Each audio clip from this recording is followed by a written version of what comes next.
धम्मात नैतिक आचरण, मानसिक शिस्त म्हणजे शील आणि समाधी आणि शहाणपण म्हणजे प्रज्ञा यावर भर दिला जातो. थोडक्यात धम्म म्हणजे स्वतःचं मन शुद्ध करून मानवी जीवनातील दुःख दूर करण्यासाठी योग्य आचरण करणं हेच आहे. आणि म्हणून मुळात धम्मचिंतन हे ठराविक वर्गासाठी नसून ते वैश्विक आहे, सगळ्यांसाठी आहे आणि त्याचं आचरण सगळ्यांनी केलं पाहिजे. ज्यांना ज्यांना विश्वाचं कल्याण व्हावं वाटतं, जगात शांतता नांदावी असं वाटतं, अशा सर्वांसाठीच ही आजची धम्म परिषद महत्वाची आहे असं मी या ठिकाणी सांगू इच्छितो.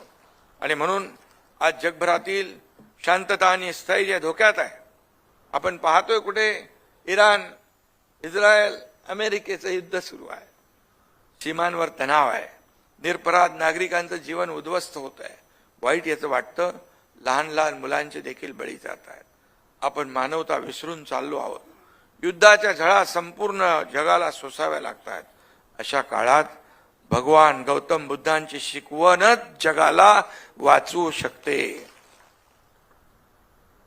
काय म्हणाले होते भगवान बुद्ध?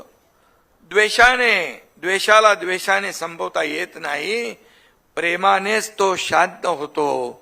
हे भगवान गौतम बुद्धांची शिकवण आहे. पण हा संदेश फक्त पुस्तकात वाचण्यासाठी नाही, तर तो आचरणात आणण्यासाठी आहे.